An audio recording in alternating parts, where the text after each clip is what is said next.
4월 재보궐 선거까지 이제 90일 정도 남았습니다. 선거를 앞두고 야당, 특히 국민의힘에서 출마 선언이 잇따르고 있는데요.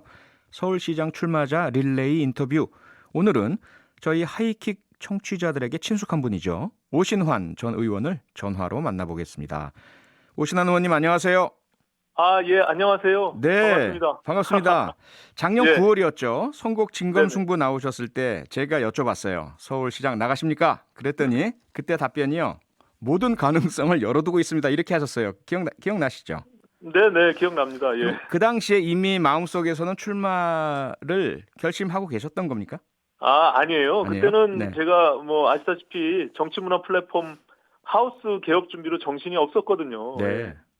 그럼 언제 제가, 결심하신 거예요? 사실은 이제 최근이죠. 네. 작년 12월인데요. 네. 그 안철수 대표가 불출마를 번복하면서, 아하.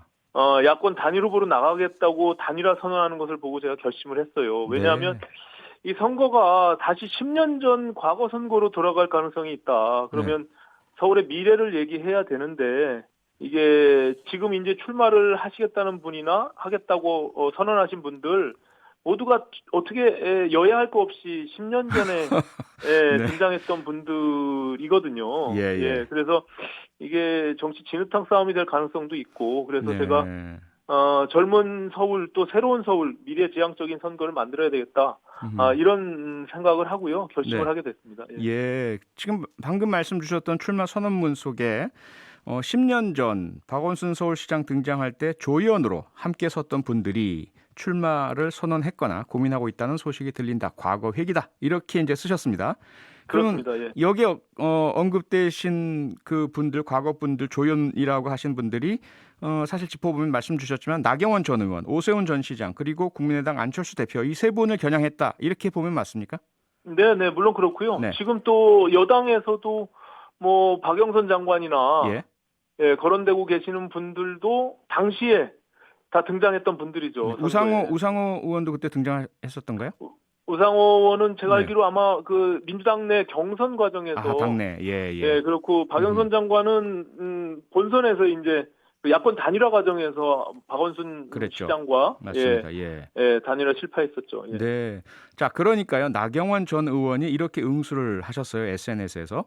젊은 오 의원의 도전과 포부에 박수를 보낸다. 그런데 누구도 승리를 장담할 수 없는 선거에 나섰는데 선당 후사의 정신이 이렇게 매도당하는 게 가슴 네. 아프다.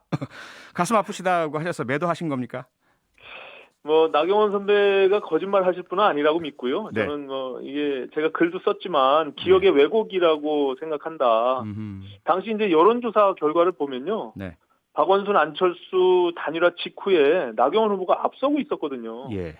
그래서 이제 지는 선거에 등등 떠밀려서 나간 건 아니다. 아하. 앞서던 선거를 사실 역전패한 것이거든요. 네네. 이번에는 그냥 후배에게 좀 양보해 주시면 음흠. 게임 체인저 오신환이 화끈하게 서력하겠다 이렇게 말씀드리겠습니다. 네. 예. 게임 체인저 오신환의 화끈한 서력을 서울의 새로운 미래를 만들겠다라는 캐치프레이즈로 공언을 하셨어요. 자, 네네. 그렇다면 오신환 전 의원이 그리는 새로운 서울, 다른 후보들과 차별화되는 공약, 이거 하나만 대표적인 거 좀 말씀 좀 해주시죠. 네, 저는 지금 서울이 안고 있는 다양한 문제들이 있죠. 부동산 문제, 또 저출산, 일자리 이런 중요한 문제들이 있는데요. 예. 이건 대통령 선거가 아니라 서울시장 선거이기 때문에 네. 서울의 도시에 대한 미래 비전이 있어야 되겠다라는 생각을 갖고 있고요. 저는 예. 그 솔루션으로 입체 도시가 서울의 미래 경쟁력이라고 생각합니다. 입체 도시. 네. 네. 입체 도시라는 것은 이제 도시 공간을 효율적이고 확장적으로 활용하기 위해서요. 입체 도시 계획에 대한 개념인데 네. 기본적으로 선진국의 여러 나라들이 그런 선험 사례들이 있고요. 예. 도로나 철도, 자원순환 시설 같은 것들에 대한 도시 인프라를 지하화하고 또 지상 공간에는 주거나 업무, 문화 공간 이런 것들을 확장시키는 네. 그런 재구성하는 신개념 토지 활용 방안이거든요. 네. 그게 프랑스의 유명한 라데팡스나 네네. 도쿄의 도라몬스 힐스라고 그 지하 도로 위에 52층 빌딩을 지어서 네. 공간의 활용도를 극대화시킨 그런 개념입니다. 그래서 아하, 예. 이미 서울시에서도 이 부분에 대해서 국토부와 같이 기본 계획들을 가지고 있거든요. 근데 네. 이게 실천되지 못했습니다. 그래서 음흠. 이런 것들을 좀 더 구체화하고 재구성해서 네. 저는 이것이 서울의 도시 경쟁력을 어허. 확보할 수 있는 중요한 모멘텀이 될 수 있다 이렇게 생각합니다. 네, 예. 서울을 완전히 재구성하겠다 이런 참신한 공약을 주셨는데요. 자, 그런데 문제는요. 우선은 당내 경선을 돌파하셔야 됩니다. 조금 네, 전에 그 나경원 전 의원이나 선배들께 좀 자리를 후배들에게 물려달라 말씀 주셨지만 그럴 가능성은 거의 없어 보이고요. 네, 그러면 단일화 경선 어떤 룰을 만들어야 된다고 생각하십니까? 저는 제가 가장 먼저 범야권 원샷 경선을 제안했고요. 네. 예, 대통합을 전제로 해서 공동 경선 기구를 만들자. 그리고 야권의 모든 후보들이 예비 경선부터 함께하는 것인데요. 네. 이렇게 하면은 단일화가 되니 안 되니 이런 논쟁도 없이 예. 100% 되는 것이고요. 음흠. 또 배제되는 후보가 없기 때문에 가장 공정한 방식이라고 생각합니다. 배제되는 근데 후보가 후보가 없다. 지금 뭐 네. 예, 후보가 지금 야권에 너무 많잖아요. 예.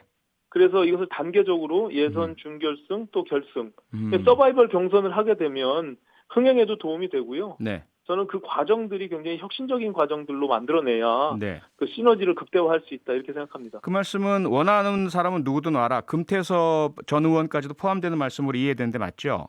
그렇습니다. 네. 그런데 금태섭 전 그러한 의원이나 안철수 대표나, 대표를 포함해서 그런 방안을 과연 김종인 비대위원장이 받아들일 거라고 보십니까? 저는 뭐 일단은 단일화에 대한 것은 결과적으로는 불가피한 선택일 수밖에 없고 네. 저는 뭐 반대하는 사람은 없을 것이다 이렇게 생각하고요. 다만 김종인 위원장께서는 예. 국민의힘의 후보를 제대로 된 후보를 뽑아내야 된다라는 네.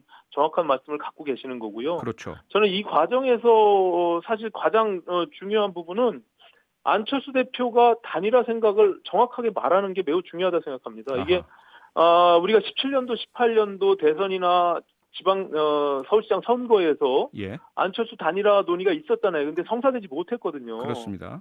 그래서 안철수 대표께서는 네. 야권 단일 후보가로 승리하겠다라고 이제 출마 선언문을 발표하셨는데 예. 도대체 어떻게 단일화하자는 것인지 네. 그래서 안 대표께서 이번에는 정말 그만 간 보시고 오신안의 방안을 수용하겠다.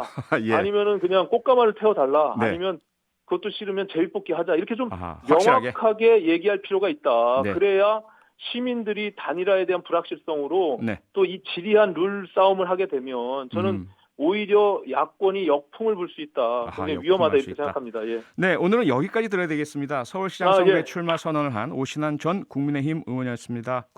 네. 오신환 의원님 고맙습니다. 네, 감사합니다. 네. 평일 저녁 6시 5분에 여러분을 찾아갑니다. MBC 라디오 표창원의 뉴스 하이킥.